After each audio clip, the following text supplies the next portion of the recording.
Welcome back, Brewers fans, to Brew Pod Between the Lines podcast. This is your host, Caden Adsit. Just wrapped up the first series at home for the Milwaukee Brewers against the Minnesota Twins, in which they split one game apiece.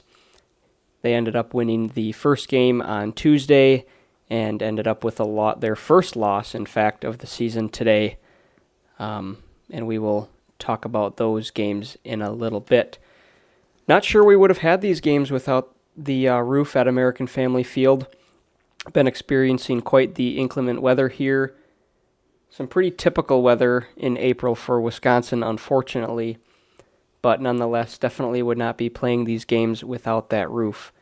Specifically yesterday, had a lot of rain and a lot of precipitation, and then that kind of carried in today with some snow and more inclement weather that we likely would have not been able to play these ball games without that roof.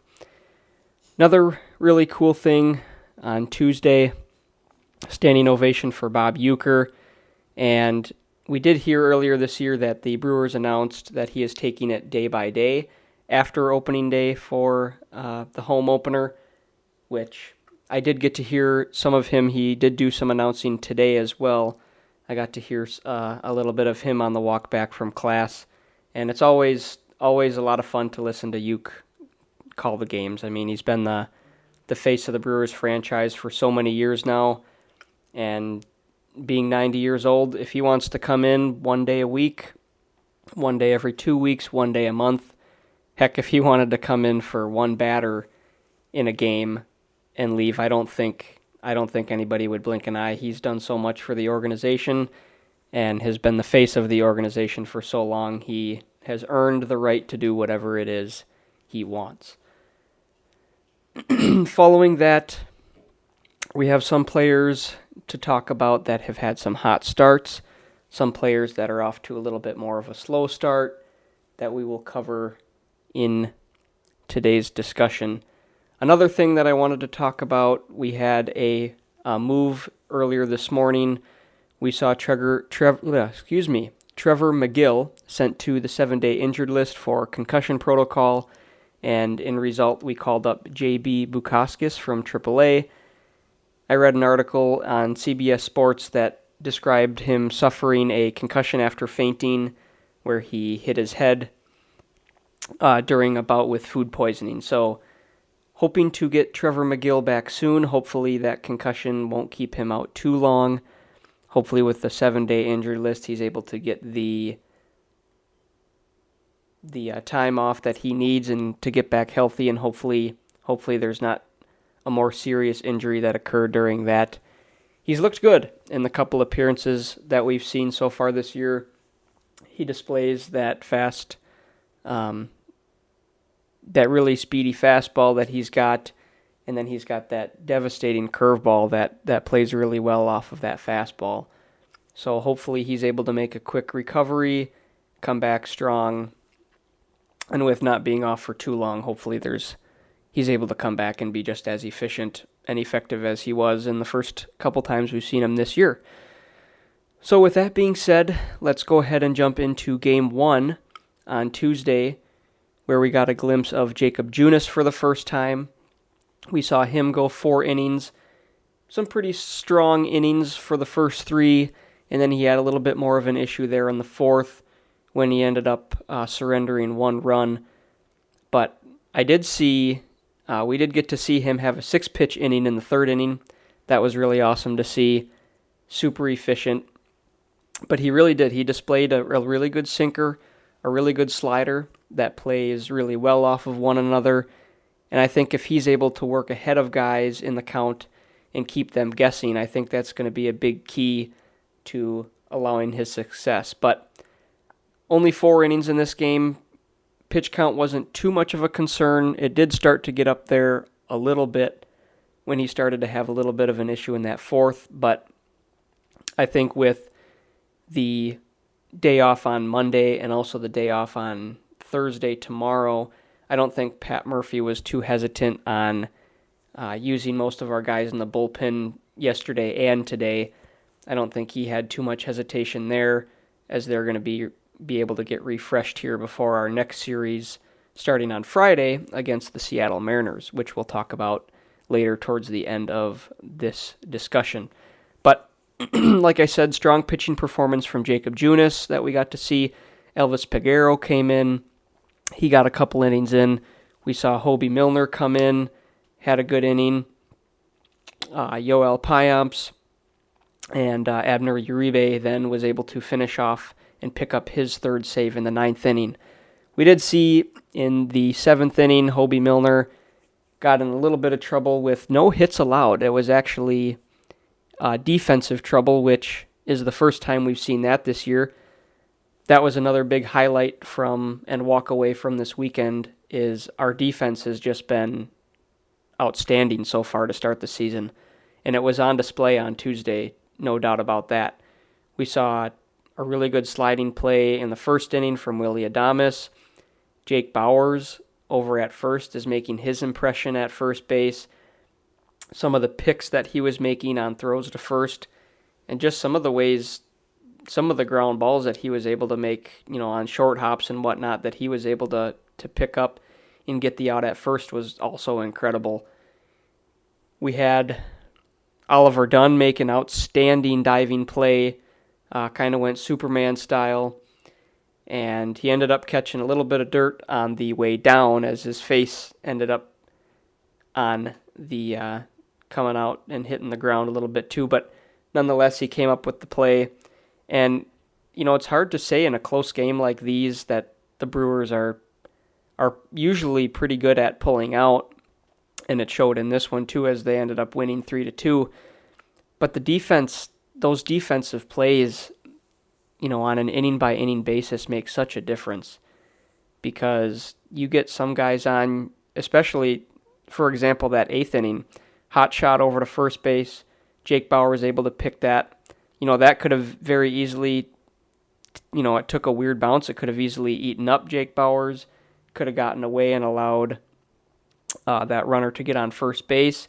And then Byron Buxton hit a screamer to third base that Oliver Dunn snagged out of midair. And if that one gets through, you're talking first and second, nobody out.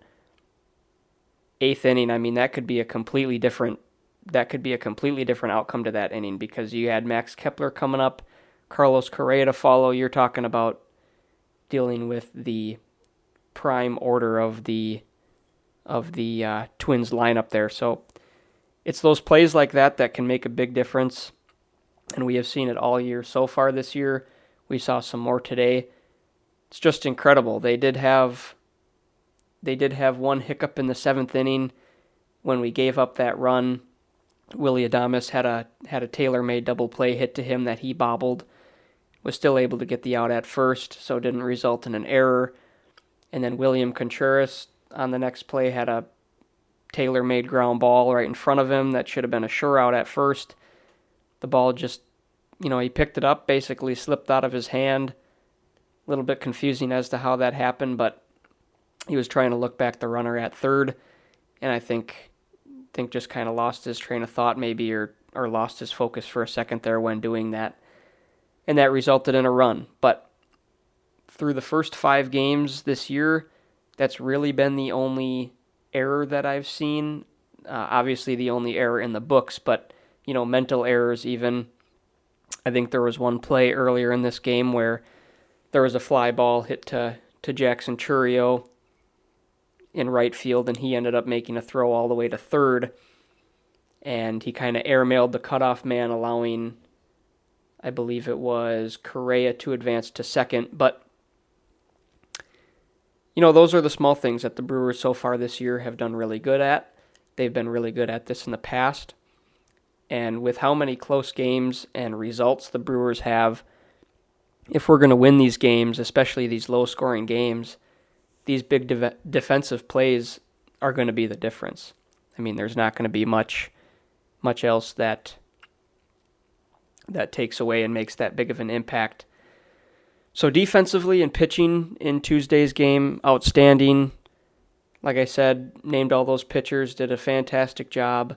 Uribe came in the 9th, started off with a walk, and he's kind of a guy that you do worry about a little bit because sometimes, as hard of a thrower as he is, he can be a little wild. The walk is a little bit more susceptible to his pitching style, but when he's throwing strikes, we've seen that he can be nearly unhittable and be one of the better relievers out there, especially coming out of our bullpen towards the tail end, finishing up these saves.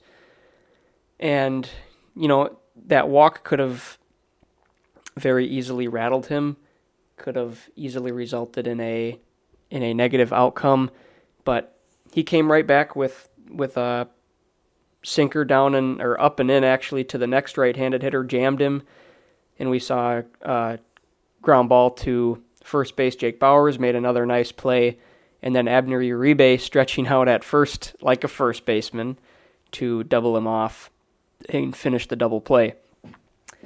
And then I believe it was, the next batter, Carlos Santana, nice easy ground ball to first base, and that ended the game. And at that time, had improved the Brewers' record to a perfect 4-0. Now, switching offensively, we also saw some good things in this game. We saw Jackson Chourio have a base hit to right field. He continues to rake at the plate. He has a really nice, mature approach for how young he is. And he just seems like the game comes so easily to him. In the big moments, doesn't seem like that bothers him as well at all either. And then we saw Christian Yelich have a solo home run in the third inning, first home run of the year for the Brewers at American Family Field. Took him dead center, something that we've seen from Christian Yelich throughout the years. He's great at going up the middle to the opposite field with high exit velocity and home run totals as well. So good to see him stay hot at the plate, and awesome to see some home runs, as that is always exciting. And another guy in this game that really stood out was Bryce Terang. He had an RBI double, had a couple hits, had a walk, 2 more stolen bases to put him at 6 for a total on the season already. And, I was talking about it early in the year, his offensive struggles. Well, that has not been a problem at all to start the year in these games. He's hitting over 400. He's putting up some really good quality at-bats. He's drawing his walks. And we talked about when he gets on base, what he can do on the base paths. I didn't predict that it was going to be to this extent, but he has been devastating on the base paths and a nightmare for pitchers and catchers on the opposing team with those 6 stolen bases already. So his ability to be in the bottom of the order and provide some offensive ability for him to get on base and to put stress on these other teams is going to make a big impact. Now, granted, obviously still a small sample size, but you can just kind of tell in his approach that he seems a lot more comfortable with that new bat that he's been using with the large knob, and it just seems like a completely new hitter at the plate so far this year, with his ability to go to the opposite field and stay up the middle, and he's just letting the ball kind of travel deeper in and getting some really quality at-bats with that. So offensively, good game. Overall, a great game. Like I said, we ended up winning 3-2.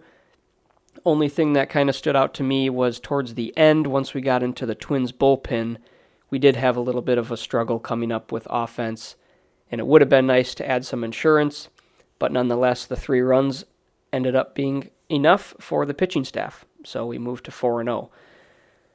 Now, with that being said, we'll advance into Game 2, which was today, where the Brewers ended up suffering their first loss at 7-3, moving our record to 4-1 to start the season. And honestly, nothing wrong with that. I mean, it was bound to happen. It's inevitable that at some point we were going to lose. As much as it was exciting to say, hey, 162-0 is still alive. But a 4-1 start in 5 games, by no means am I complaining. I mean, it's been a great start. We've been off to a tear, and I really think if somebody would have said or asked me, how the Brewers were going to start this season, I think I probably would have said they were going to start out slow and not start out 4-1. So I am not complaining by any means sitting back here watching these games with a 4-1 start. But as diving into this game, we saw Joe Ross for the first time. He went 3 2/3 innings, ended up giving up 5 walks, which is a little bit concerning. I do think the big thing with this is he was getting behind in the count at the beginning of bats. A lot of the at-bats he was facing 1-0 counts, 2-0 counts, 2-1, 3-1, and he was just falling behind. And the other thing that stood out to me was the pitches that he was missing the strike zone were not close pitches. They weren't even very competitive to the hitter. I mean, he was missing by wide margins. The fastball was way up, sinker was way in, slider diving way outside of the plate. So this is a big thing to watch, I think, in the future. Now, granted, first start of the season, first start for him since 2021 after he had Tommy John surgery. So 3 2/3 innings. Pat Murphy, again, probably could have rode him a little bit longer, but with having that day off tomorrow, there was no hesitation to go to the bullpen guys as soon as there was a little bit of a concern. Now, the pitching staff as a total gave up 7 runs on 7 walks and 11 hits. Brewers did have a lead, 3-1, thanks to Jackson Chourio and his first career home run. Congrats to him. He's been off, like we said, to a tear of a season. We saw Rhys Hoskins go deep to left field for the first time at American Family Field in front of the Brewer faithful. And Bryce Terang with another sac fly to right field, so another productive day for him at the plate as well. But yeah, the 7 runs, 7 walks on 11 hits. We went into that 7th inning with a 3-1 lead, and Yoel Payamps coming in for the first time back-to-back days this season. He had a little bit of trouble with the slider location specifically.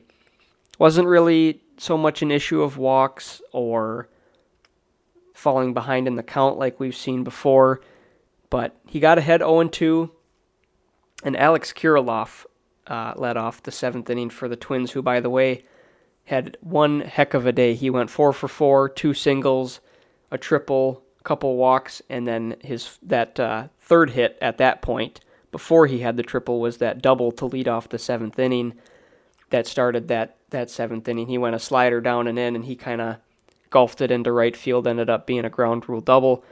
But then everything just kind of went south from there for Payamps. He started hanging the slider. Byron Buxton hit an RBI double following that to make it a 3-2 game, and then hung another slider to Carlos Correa, who knocked in Byron Buxton to tie the game. And then we ended up seeing Bryce Wilson come in, and he was only 1 strike away from getting out of the inning, and we saw Ryan Jeffers with a 3-run bomb on that two-strike pitch. So close to, maybe having a different story based on just those couple pitches, but looking at it early in the season, Bryce Wilson, the couple times he's been in, has been having a rough time. He did end up having a much cleaner 8th inning, but that was after we had already given up the 5-run 7th, which that really hurt us. And once again, I think today our offense kind of, I don't know, they seemed like they got to a place where when the bullpen started coming in, they just weren't picking up the ball as well from the new arms. They didn't even really pass the 5th inning and past that Chourio home run. I don't even think there was a scenario where they had multiple base runners on. So just not very competitive from that standpoint. Not putting together the same quality at bats that we were putting on early in the game. When we had Chris Paddock's pitch count high, we had him in constant trouble, seemed like, in his whole start. So, but overall, I mean, like I said, stuff like this is going to happen this year. I think, it's better to lose in a game that we were still competitive most of the game than getting completely blown out. I think getting completely blown out by a team can kind of ruin the mentality in the dugout. But knowing that you went into the 7th inning with a 3-1 lead, you had a chance, it was looking very positive, and you ended up losing it. I don't think there's too much for the Brewers players to be hanging their heads on here. I think there's still a lot of good things that we can walk away from today. With one of those being, I did want to touch on this and not oversee it. Joey Ortiz made an absolutely ridiculous play at third base. It was in the 4th inning after Joe Ross had just gotten pulled out and we had Hobie Milner come in. Manuel Margot laid down a very impressive bunt with the defense back. And Joey Ortiz, I thought there was no chance to get him. And he made one heck of a play. He gloved it, quick transfer throw to first. Ended up going to replay as he was called safe originally. Overturned to out after the review. And just incredible. I mean, this was a big switch early on in the game. Now, obviously, didn't end up saving us too much in the long run, but at that time, it would have been a tie game, bases loaded, 2 outs, and I believe it was the heart of the order coming up because I think Manuel Margot had replaced the leadoff hitter Julien, and I think it was Kirilloff coming up at the plate. So who knows what would have, caromed into. It could have gone south a lot earlier in this game, but again, amazing defense once again today. No errors in today's game, so something good on that end. Only the one error in the first 5 games. Nothing really too much to complain about there. Hoping that we are able to continue that throughout the season, as I think with the Brewers having these close games, it's really gonna help us in the future, pulling out these close games as well. So, with that being said, not too disappointed with the loss today. Obviously, not the outcome that we were wanting, but nothing too much that we can complain about there. I did want to, before we get into the matchups for this weekend against the Mariners, I did want to touch on the Brewers having 11 stolen bases. They did end up having one runner get thrown out at second on Tuesday, so the caught stealing or the stolen base percentage is no longer 100, but you can't really expect that to last too long either. And the fact that we've got 11 stolen bases in 5 days is just an awesome number. Like I shared, Bryce Terang's got 6 of those. We have Yelich with a couple. We've got a couple other guys that have stolen bases as well. And I think, part of my question in my mind is this part of the rule change, or does it in a lot have to do with the new Pat Murphy style that we're seeing? I think that part of it does definitely have to do with the rule change and assisting runners with the pitch clock and the limit to 2 disengagements for the pitcher. It does allow these base runners more of an advantage to steal bases, the bigger bases.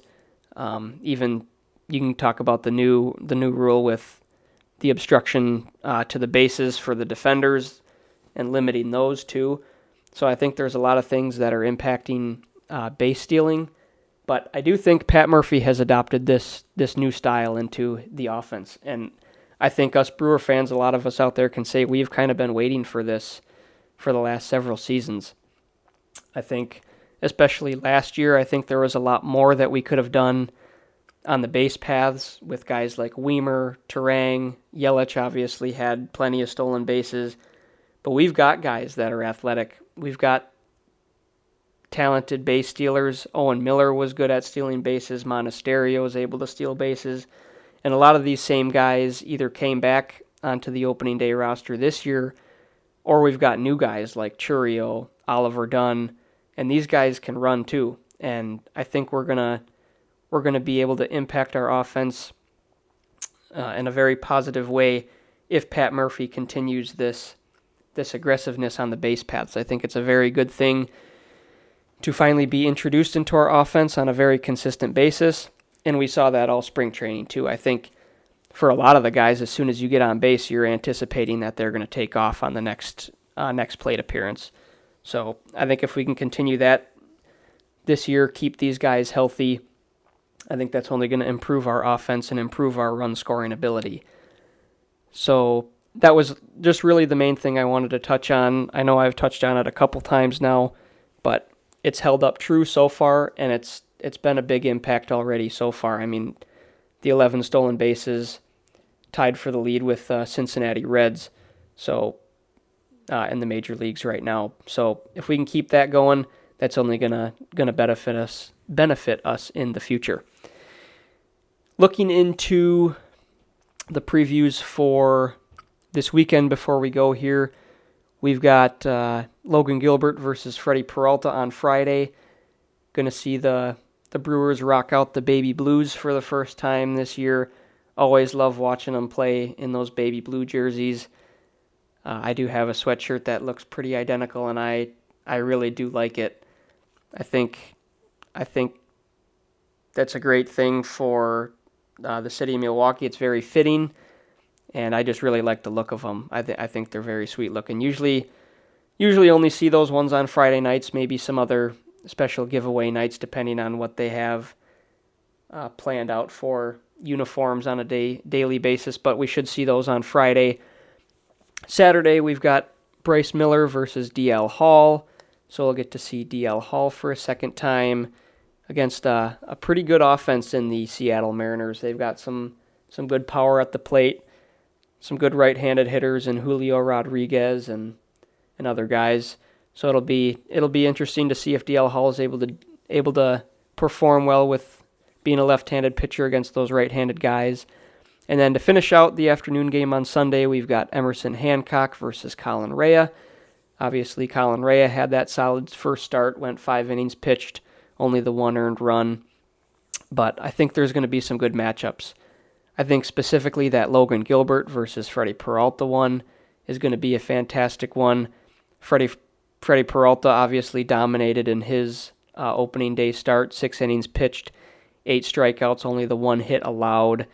Logan Gilbert's the ace for the Seattle Mariners, so I think, the battle of these teams' aces, I think it could be, yet again for the Brewers offense, a low-scoring affair, but we have been very good at chasing these starters early, and then it's once we get into the bullpen is where our offense has been struggling a little bit. But I think if we're able to keep on, at some point we're going to break out and have some positive innings against these relievers. The one thing I would say that our offense is most missing so far this year is we haven't really been putting up any crooked numbers. I think there's been a couple innings that we've put up, 2-3 runs, but so far we haven't had that inning like the Twins had today where they put up 5. And innings like those are where the as we saw today, the game just switched on a dime in that inning. So if we can have some innings where, and we've had the innings where we were threatening to do that, we've left a lot of runners on base. That is another thing that we've been struggling on a little bit so far this year, is hitting with runners in scoring position. But still early in the season, small sample size. I think if these are things that we can work on cleaning up and putting up some of those crooked numbers, either against the starter or get to a struggling reliever or whatever it may be, that is something that we can look forward to. Hopefully we see a little bit of that this weekend and just keep taking it day by day, game by game, and all we can look forward to and all we can hope is to keep winning each series. That's always kind of been my philosophy. Look at the next series, try and come out with 2 out of 3, 3 out of 4, and in today's case, taking 1 out of 2, not the worst thing. So we can move forward from that, and not too much of a problem there. So with that being said, there is not a whole lot more that I was wanting to cover and talk about today. Kind of got all the main topics out, talked about some of the games, looking forward to the games this weekend. And of course, for all you guys listening, BrewPod Between the Line podcast is available on Spotify, Apple Podcasts, YouTube, and other mainstream podcast sites. I can always be reached on social media using @brew_pod on Twitter or searching BrewPod Between the Lines on Facebook or Instagram. And yeah, I hope you guys are able to catch some of the games this weekend. Maybe some of you guys are heading out to the ballpark. Feel free to leave comments on what you think of the new stadium additions as well. I did see some previews and video of the new scoreboards they put out in center field, with that being the third biggest in the MLB now. And then that other one that they hung out in right center field looks awesome as well. So I'm excited. We do have, my girlfriend and I do have one game that we're planning to go to coming up in a few weeks against the Yankees. So we're looking forward to that game. That'll be our first look at American Family Field since last year, and just looking forward to it. So hopefully the Brewers are able to continue their hot ways, their hot start, and we're able to come away with some wins here this weekend. So yeah, with that, guys, we will see you next time. Talk to you soon. And of course, go Brewers.